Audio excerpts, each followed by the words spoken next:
So what Paul Ryan is saying without saying is that he's caving to the Democrats.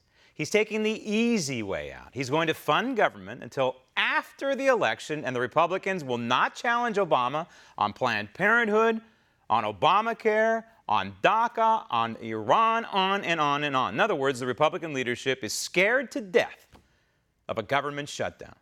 The framers gave Congress the power of the purse, and they are squandering it.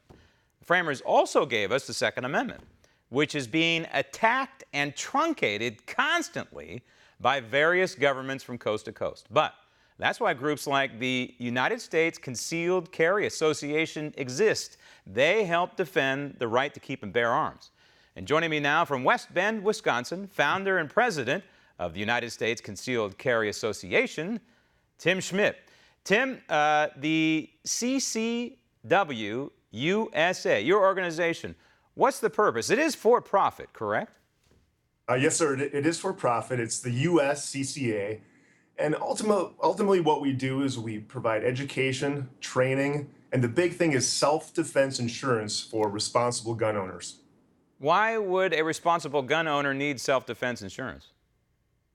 So that's a great question. So what happens a lot is a good law-abiding citizen, who's not breaking any laws. They'll be in a situation where they're forced to defend their family, and depending on where they live, chances are there's going to be a criminal investigation. And there's a lot of good people who are, they're in a situation where they're fighting for their freedom, and then afterwards they're in big lawsuits simply because they used a gun to defend their family. Which isn't the way it should be, but we're in a litigation-happy society, so that is the way it is, and that's one of the reasons why you exist. Let's talk about the CCWs in various states. How many states now offer, it should be 50, the answer should be 50, but how many states offer CCWs? So there's an important distinction to understand. So all 50 states have some form of concealed carry legislation. However, the X factor is that not all of them allow your everyday average citizen to get that concealed carry permit. For example, in California, if you want to get a concealed carry permit in California, you better be a high-level movie star or someone with some serious connections. Whereas in about 37 of what I would refer to as the more traditional states in the United States, you can get what's called a shall issue concealed carry permit.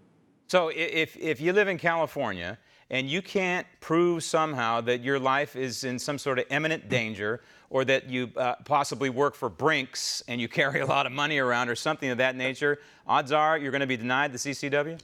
It's even more difficult than that. I wasn't actually joking. You literally have to be a high-powered politician or a movie star in California to carry a gun. Even if you deliver diamonds for a jewelry company, chances are, especially if you live in, say, San Francisco or Los Angeles, chances are the local authorities there are going to deny your permit. So you're essentially having to beg the government to exercise what I consider a natural-born, an inalienable right. And in California, if I remember right, it's up to the individual sheriff's departments to affirm or deny CCWs? Yep, every single state's different. Sometimes it's the attorney general, but a lot of states it is the county sheriff department. All right, let's start at a basis point here at the rock bottom. Which state in your mind, in the union, is the most draconian anti-Second Amendment state out there? Oh, that's easy. Hands down, California. And that's evidenced by the recent legislation that Governor Moonbeam has signed? Exactly, yep. All right, so which is the most pro-Second Amendment state? And it's probably not Texas, even though Texas is probably in the top 5. Is it?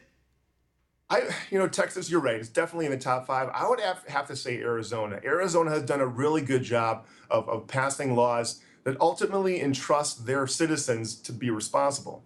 And as we all know, gun control really doesn't affect the the bad guys. It only affects the good guys. So you can pass all these crazy gun control laws, but the only people that are going to be following them are the good guys. Of course. Now, the way I look at a CCW, I want to have your philosophical perspective, but I look at a CCW as a government bastardized version of our constitutional right to carry. In other words, constitutional carry, the way the West was won, the way Americans used to be able to carry firearms without a permit. Do you look at it that way? I could not agree anymore.